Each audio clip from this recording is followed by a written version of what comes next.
Hey, Facebook, what's going on, friends? We got a really cool show for you guys today.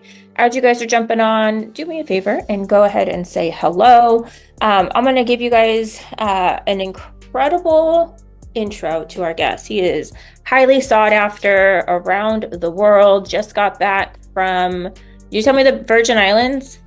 Yeah, I was down St. Martin. St. Martin. Yeah. Yeah, I'm so excited to talk to you because I know you're going to have a wealth of knowledge for us. All right, guys. So welcome to Short-Term Rental Confidential. Here we talk about short-term rental across the nation and across the world, the new markets that are emerging, why people are traveling there, what can you do in setting up your business. And today we're specifically going to talk about safety. And I'm going to be honest with you, and Justin, don't be offended. I was like, safety is boring.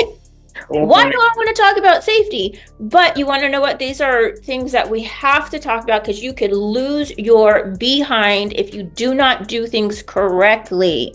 And so nobody wants to do that. I know on the loan side and on the real estate side, we want to make sure that we are providing exceptional service, that you're protecting your assets every which way from Sunday, and talking about safety and how you can set up your short-term rental so that you are prepared and you've covered all your bases is very, very, very important. Let me tell you a little bit about our guest. He comes to the table with such a wealth of a background. Justin's an internationally recognized expert in short-term rental safety with notable appearances on ABC, Good Morning, and NBC's Today Show. Justin is a staunch advocate for global initiatives aimed at enhancing the safety standards of short-term rental. His commitment extends to presenting on safety matters worldwide, including multiple annual NFPA conferences. In August of this past year, Justin authored the highly acclaimed article, Renter Beware, featured in the NFPA Journal, gathering significant attention as one of the most viewed articles in the past year. He's a hugely sought after guest on various podcasts. He was participated in over 27 interviews last year alone, delving into discussions around safety. And as the director of safety and certification programs at Breezeway, Justin plays a pivotal role in assisting property managers and owners in upholding the safety standards of short-term rental. So he has overseen over 100,000 safety inspections, and he's a driving force behind Breezeway. So welcome. I am so glad you're here. Why don't you share with everybody how you got started in short-term rental, and then we'll talk some safety stuff. Yeah, hey, it's great to be here, and I'm really excited about the energy that you're bringing to short-term rentals with these short webinars on Facebook. So thanks for having me here. This is exciting. I think I got into it just like everybody else did. One day you're sitting there going, I got a piece of real estate and I think I can make some money. For me, that was in 1997. I had a place on a lake, and I looked over and, somebody was getting a boat delivered to them next door. And I went over and said, hey, where'd you guys get that boat? And they're like, well, we're renting our house out for the week and the people have rented a boat. And I went, wow, that's a great idea. So I did that. I actually started a boat rental company and a vacation rental company at the same time. I did real estate after, so interesting twist there. But that started with one property and I grew that to over 600 over a 10-year time period. I basically created the largest vacation rental company in New England. And that company's still there. I sold out of that in 2017. But in 2013, I had a safety incident at one of my properties. It changed everything and made me go, holy smokes. I should have known about this. I didn't. It was very costly. And so that's kind of where I ended up with what I'm doing right now. Yeah. I mean, that's how most of us learn, right? It's like you don't know until you don't know. And then you're like, oh, how much is that going to cost me? You just hope it's not on the high end. Hopefully it's on the lower end.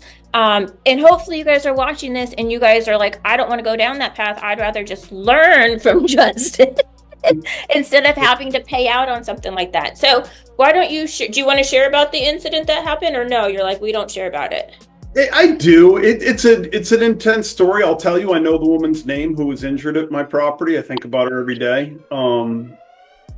She's permanently disabled, and it was over something. You just, in a nutshell, you go and you prepare your property, but you don't think about the fact that this is the general public. These are people you've never met. You probably won't ever meet. You hopefully don't want to meet them in some cases because you don't want to go over and fix something because that might be the only, or drop them a towel. That might be the reason you have to meet them. And probably 80-90% of the time, you're never going to see them again. And they trust you. When they book with you and they're coming to stay in your property, they've put the ultimate trust in you. And I don't think people absorb that enough. And I didn't. In 2013, when this incident happened, I was commonly careless, just not taking into account the amount of trust. And the woman who was injured in the property that I managed, she told me that, after lawsuits and all that stuff were done, I got to talk to her. And that was something that the first thing she said to me, she said, I hope this never happens again, but I want you to know I trusted that everything was okay. And this happened to us. So that was the start of all this for me. Yeah. What are the top things that people fail to do? Well, the number one thing that people fail to do is take accountability for fire. Now, we have a lot of insurance statistics that are out there that tell us 3% of safety-related incidents in short-term rentals, Airbnbs, Verbos, however you want to call them, 3% are fire-related. And so you might go, okay, well, that's not a lot. The problem is those 3% of incidents typically are industry changers. We look at the fire that happened in Montreal, coming up on the 1-year anniversary for that. I was just up there in Montreal. 7 Americans died in a bunch of vacation rental units there that didn't have egress windows. The fire alarms didn't work. And it's changed short-term rentals all over Canada. Canada is like trying to get rid of them now as a result of it. And even Paige, where you are in California, there was a deck collapse in Malibu 2 years ago. And it's changed everything about focus on safety there, deck inspections, regulations. So fire is the biggest one that people don't take account of. And I bet you that no one who's watching here has ever done what I try and instill in everybody. And that is, you've got to go into every sleeping area or bedroom in your rental property and have someone hit the smoke alarm with the door closed. And A, make sure you can hear it no matter where it goes off in the property, which might mean you're not interconnected, which you need to be. And B, what would you do? How do you get out? And it's taking the whole, well, if this ever happened out and turning it into, when there's a fire, what are my guests going to do? And that's the biggest one. Okay. What do you suggest for somebody that's like on the water? Because I know you owned on the water. There are probably some special things you need to do there. What do we do? Yeah, there's a lot of different things. People always start talking about watercraft. I have a whole guide, by the way, and we can't go into it in the time today, but if anybody's interested, if you're offering kayaks, boats, make sure you talk to me. I'll tell you, we don't have a boat rental business anymore because there was an incident. So I'm big against kayaks, watercraft, all that type of stuff. But if you're still going to do it and your insurance company knows about it and they've said it's okay, you got to do things like tell them how to find out what the weather is, inspect the kayaks, check it. And on the water, we learned the largest settlement in vacation, largest award to a someone who was injured in a vacation rental happened on a waterfront property, $11.6 million 4 years ago in Florida, because the gentleman jumped off of a dock and it was not deep enough water, but there was no signage. No signage. Okay. Don't dive. So signage is kind of a big play there too.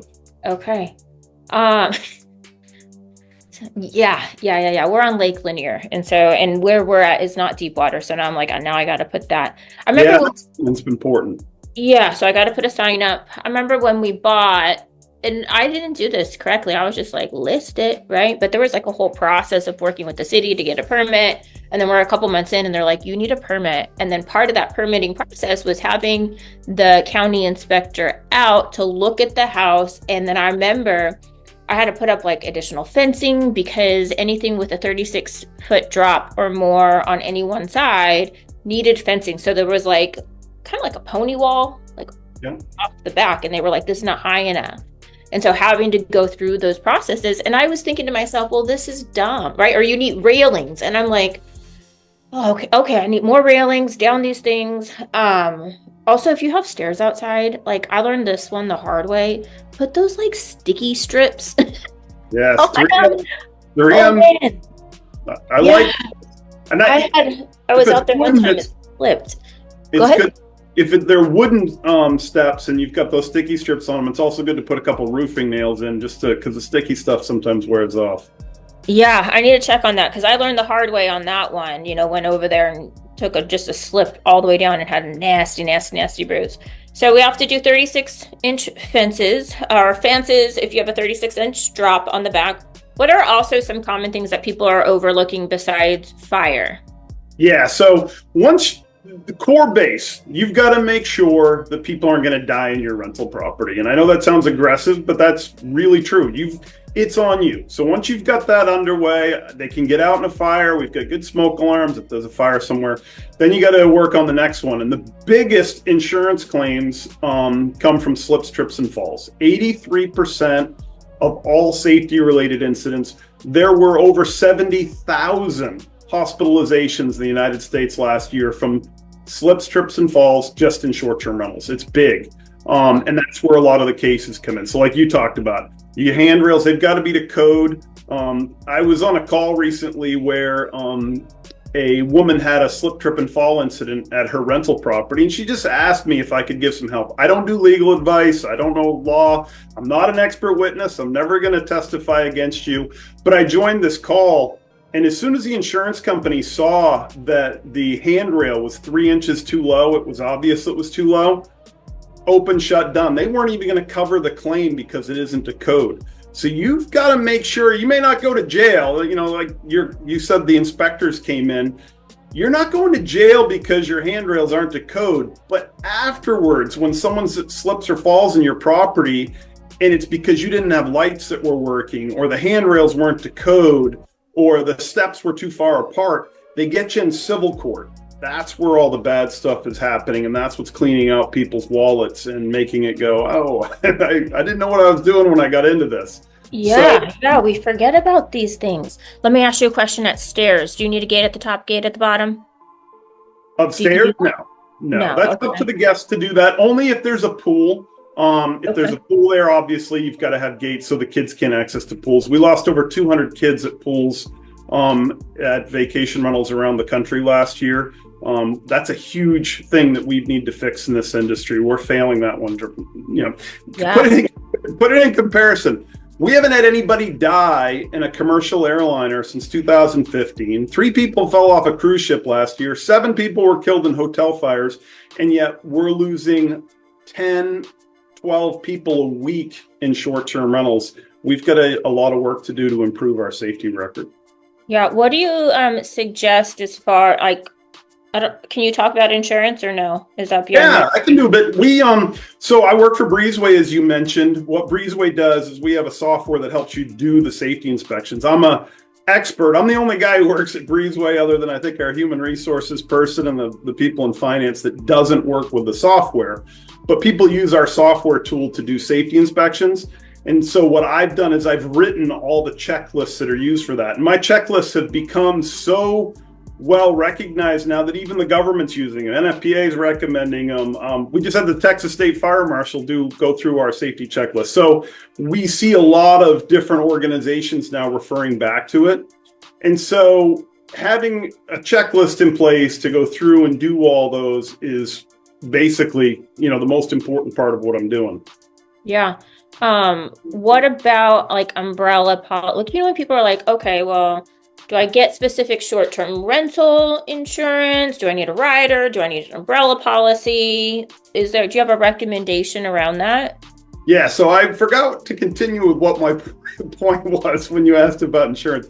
So as part of Breezeway, we're partners with Proper Insurance. They're the largest insurer of vacation rentals. And in fact, we've been working with them for almost 5 years now. They like our program so much, they give a 10% discount to any property that has gone through our safety training program or has been inspected by somebody who's gone through that. It's a huge opportunity to save money there.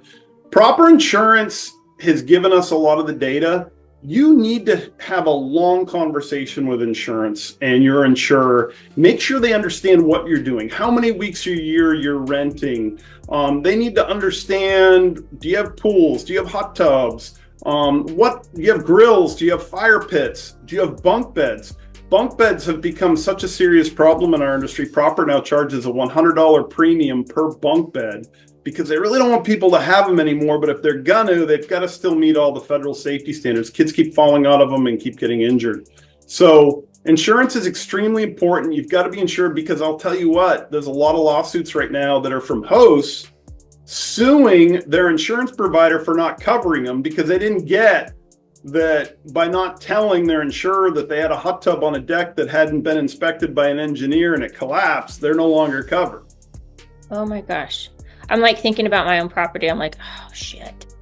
But we got bunk beds. I'm like, oh Lord. Oh Lordy. Okay. Would you get an umbrella policy on top of all that just in case, or? You've got to just make sure everything's covered. Okay. There's a big one foremost. There's some companies, but this is the important part. When I first started in the rental industry in 1997, you used to go to insurer and go, I'm renting out my house. And I'm like, okay, have at it. Mm-hmm. And you could get it anywhere. There was all kinds of companies, Holyoke, Middle Oak, Vermont Life. You could get insurance anywhere. Right now, there's only a handful of companies. And in fact, if you're buying a short-term rental in Florida and that's the purpose and you're getting a mortgage, you can't even get insurance. We're seeing insurance companies back away. It might be one of the biggest threats to our industry is because there's just been too many incidents, wildfires, earthquakes, hurricanes. Insurance companies going, we don't want to insure these things anymore. This is too high a risk. So yeah, insurance definitely getting a lot harder. And all of this, a lot of the times, I know in what I do in mortgage, it's like preparing yourself for that one opportunity that like you might have not done everything perfect, that there's a hole in there, and being able to show something like, a checklist, or like you have to document things so well for that one time that happens, because that one time can just blow the roof off of it. It's like, how do you recover from a possibly multi-million dollar lawsuit? How are you able to recover for that so it can just decimate you? Yeah, you don't. I can tell. I've seen it. I've seen enough of it now. I can walk up to a host and know that they've had a pool drowning. You can see it in their eyes, and they know I didn't change the batteries in the pool alarm, or that they've had a fire in their house.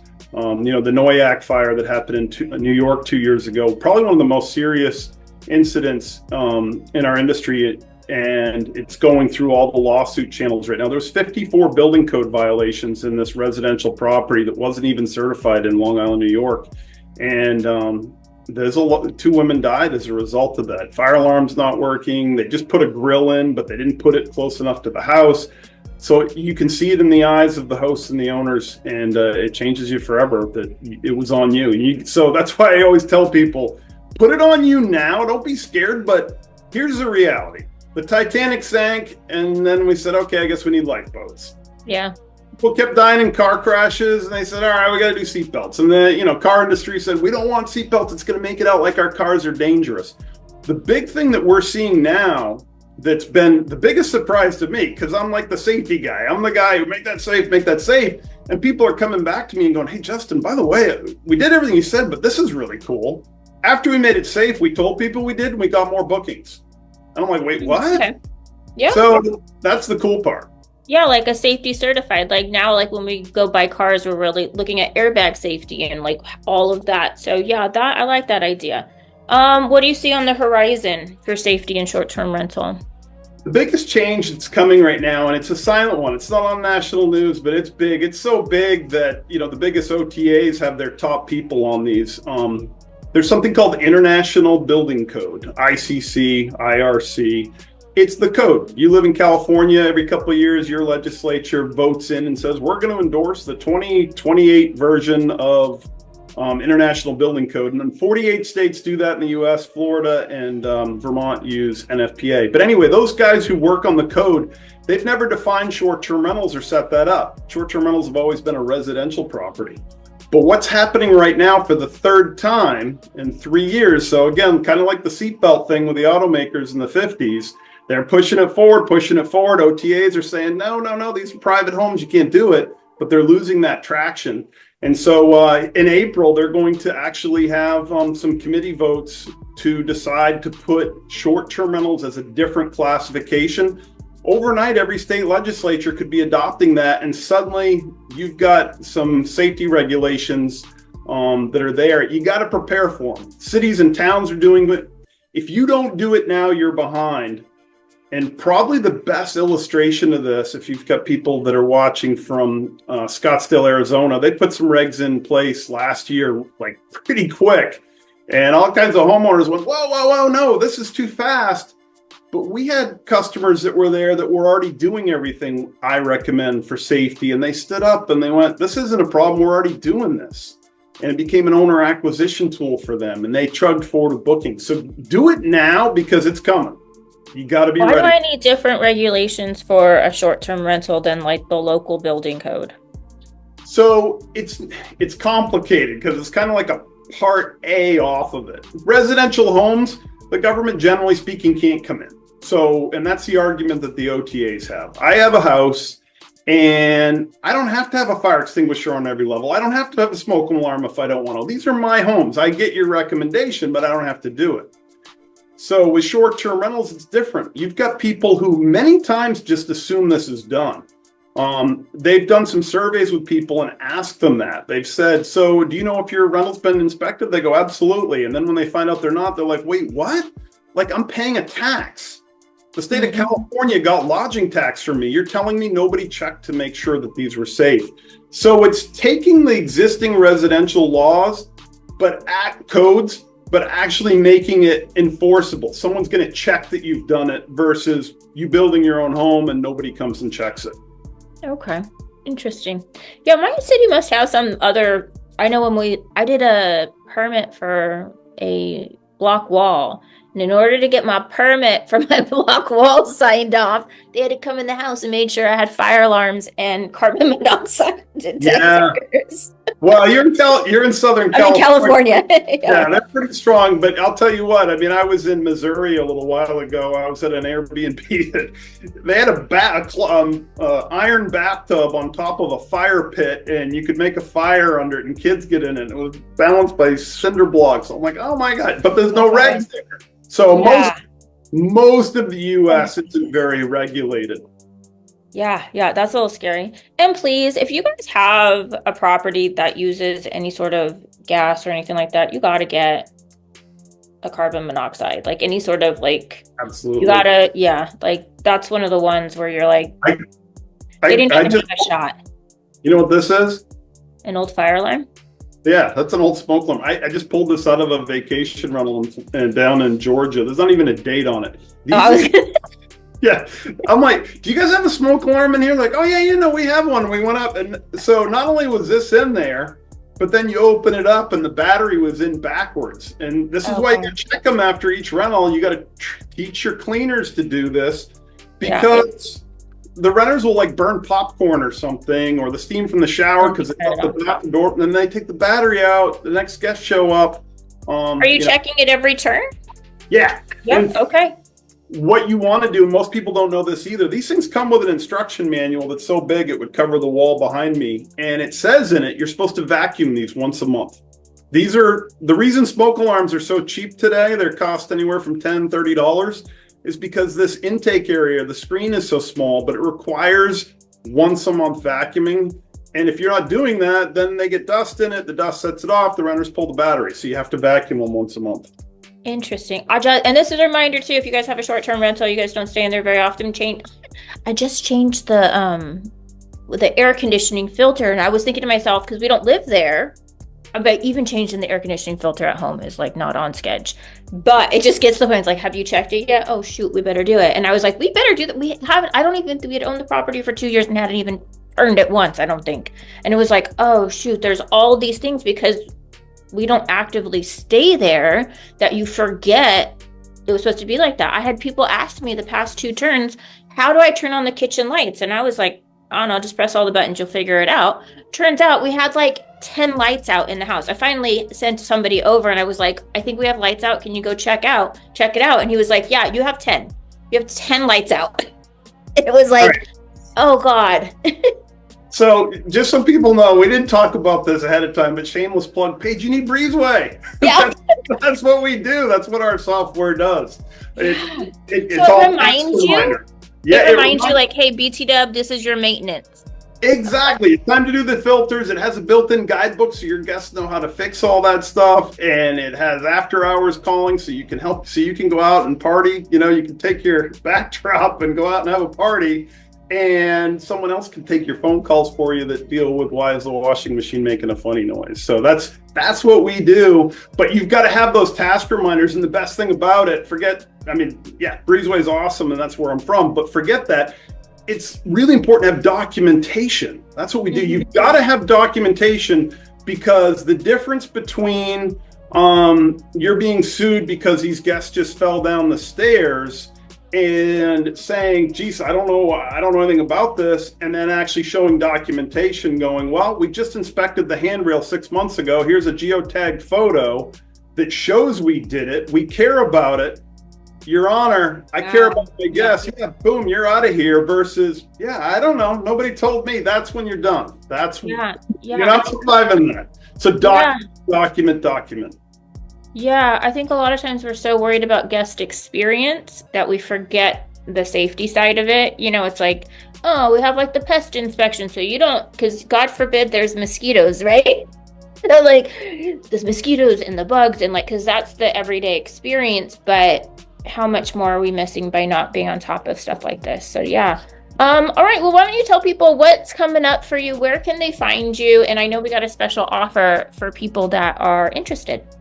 Yeah, absolutely. So there's a couple things. I'm all over the place. I'm in Paris speaking at the VRMA conference coming up here in a couple weeks. Then I'll be in Bozeman, Montana, speaking to the Montana State Code Enforcement. I'm speaking at the Vacation Rental Design Summit in High Point, North Carolina. I'm really excited about that one, working with designers, presentations, talking about how carpet placement and different things can lead to trips, slips, and falls and what you can do. Furniture tip overs are big.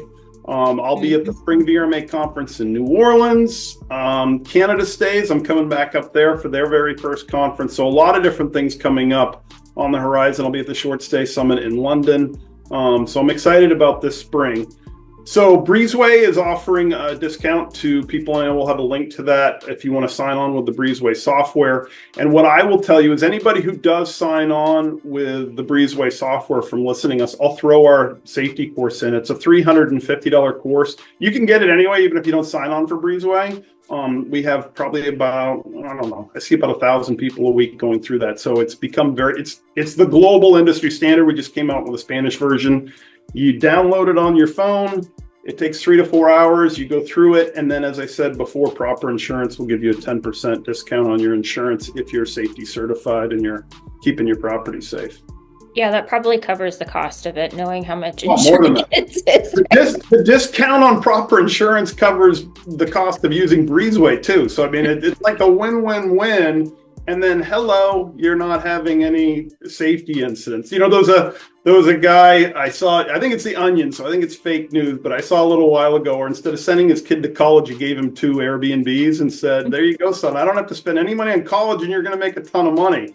It's made things out that our industry is really easy, and it can be, and it can be fun.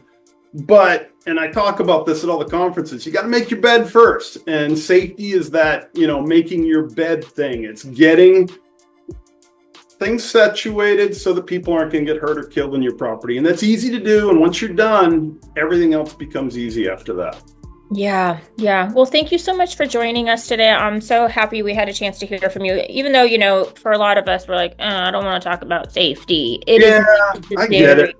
I think I've tried. Someone a few years ago asked me to make it cool. I think I'm making it cool. Someone even said I made it sexy. I don't know how I did that, but the thing I want to leave people with, again, there's a woman in Vermont. She changed the name of her listing from a luxury mountain retreat to a safe mountain retreat, and she saw a 9-point lift in her bookings in Vermont. Go find it, Waterbury, Vermont. You'll find Safe Mountain Retreat. Safety sells. Yeah, that's important. Well, thank you so much. Thank you guys for joining us. You guys can continue to put comments and questions in the comment box. We'll come back and answer them. I'll also pop in Justin's contact info and some links so that, or some referral codes so that you guys can get a discount on either the safety course or on Breezeway. Next week, we'll be back Wednesday at noon with another guest. We're going to go to a new market and talk about short-term rental. So thanks for joining us today on Short-Term Rental Confidential.